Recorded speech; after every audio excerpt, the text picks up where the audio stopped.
Well, why should you embrace regret? You want to know why? Why, you might ask? Because regret is not a bad word. Regret is what makes us human. Regret is what makes us civilized. Regret is what makes us people that you want to know. Regret makes me a better nurse. You know, there's that saying, no regrets. You know, you can get memes and bumper stickers and t-shirts, no regrets. I live my life with no regrets. Well, you know what? If you really live your life with no regrets, I feel sorry for you, bud. And I feel sorry for everybody around you because regrets make you decent. How? Because they're what, says that you are learning and growing from your mistakes. I have regrets clear back from when I was 19 years old, and plenty since then, too. I have plenty of regrets. I don't dwell on them. I don't let it eat me up from the inside. I don't let it turn me into a monster, but I learn from my regrets, and so should you. You know, I regret that I treated that person this way. I regret that I reacted in this way. I regret that I hurt them. I regret that I said something, you know?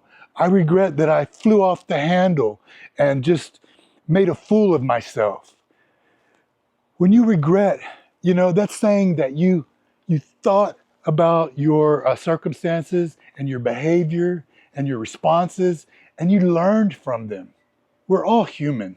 We're all going to make mistakes. We all have stressors in our lives and we deal with them in different ways.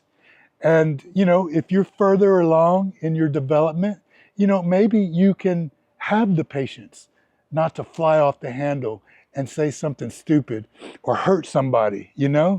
But chances are, if you have that ability, it's because you hurt somebody before and you regret it and you learned from your mistakes, and that regret made you able to grow as a person. So regrets aren't a bad thing.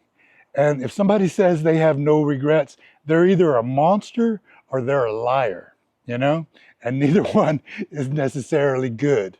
In the last video, I say, I'm not really sure who this video is for and who it might help. Well, you gave me the answer. All your comments made it clear who this video was for. It was for you and me. It opened my eyes, Yeah, maybe it was a little selfish of me to say, for years, I've been watching these doctors and, I feel bad because I could have been a doctor. I should have been a doctor. Well, you opened my eyes. Thank you. I have a great life. I already knew that, but I wanted more. Am I a greedy son of a gun? Maybe a little bit, but nobody's perfect. You have your faults. I have mine. But don't get me wrong. I appreciate everything I have. I have a lot. I mean, people told me that, the toy that I ride around on is something that 90% of the world can't afford. I don't know. That's probably true. And, it made me feel bad. It made me feel dumb for, putting out a video saying that I wanted to be a doctor. I should have been a doctor. I could have been a doctor. Man, I thought about it. If I really wanted to be a doctor, I would have made it happen. I would have found a way to make it happen. The fact is, like I said in my last video, I'm just too lazy for that. If I wanted it bad enough, I would have made it happen. And I didn't. I'm lazy. I had just enough gumption to get through get through nursing school. And it's fine. I'm a good nurse. People are grateful for what I do for them in the hospital all the time. I mean, just yesterday, I walk into the hospital and I'm not there 30 seconds when another nurse asked me for my help. She was trying to get a patient on dialysis. And some people, when they get dialysis, they get needles stuck in their arm. And other people's have what we call dialysis catheter placed about right here, and there's ports coming out, and we hook up to those ports, and we can perform dialysis. Well, she couldn't get the cap off of these ports. Sometimes, you know, the blood can dry up on there and they can freeze up. And she had been trying for 20 minutes to get the caps off this port. And I walked through the door and she's like, George, come help me. Do you have hemostats? I'm like, what do you need hemostats? Hemostats are like needle nose pliers for, in the medical field. In any case, no, I don't have hemostats, but what are you trying to do? I can't get the caps off this port. Can you help me? I go over there, I put some gloves on, I go over there, I put my hands on this thing and I twist it like it's nothing. And the patient looks at her like, what the hell? But anyway, I felt good because I was able to help them solve their problem, and he could get his dialysis initiated from that point forward. So, you know, that's just one example of how I help people. And it feels good, you know. It's a noble job. One of the comments I got from somebody was, it's only partially noble, he said. He said he was a soldier at one time. And at one time he thought that was a noble profession too, but after being a soldier, he kind of changed his mind on that. And he called being a nurse a semi-noble profession. Anyway, doesn't matter. So as to the question, who was that video for? Who did it help? I already told you. Yeah, it helped me, but it helped all kinds of other people. It helped young people and old people. I heard from people that were in their early 20s that didn't have any direction in their life and felt lost. I heard from people my own age. I heard from people much older, you know, and most everybody was thankful for me talking about, you know, regret and the tough stuff. So that felt good, you know.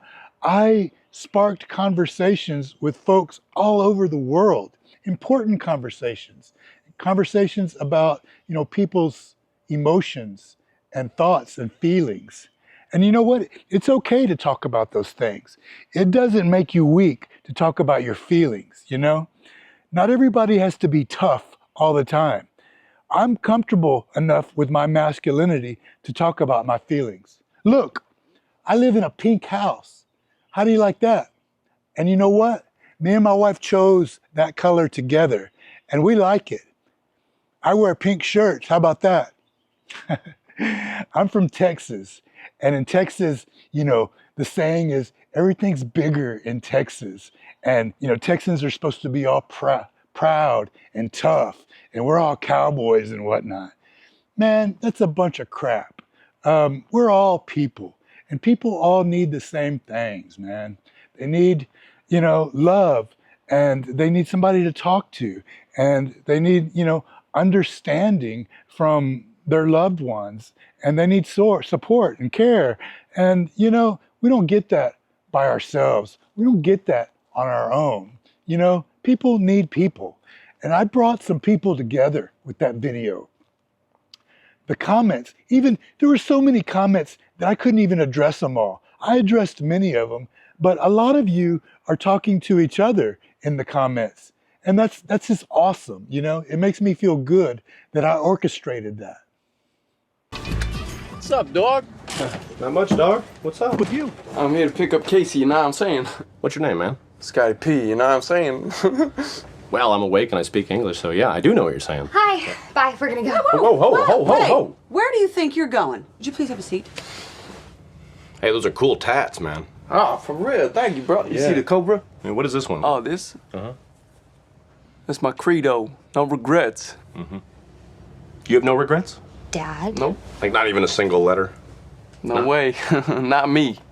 Well, I love him. I think he's great. Okay. I think he's a real winner, Casey. If I were you, I wouldn't use protection.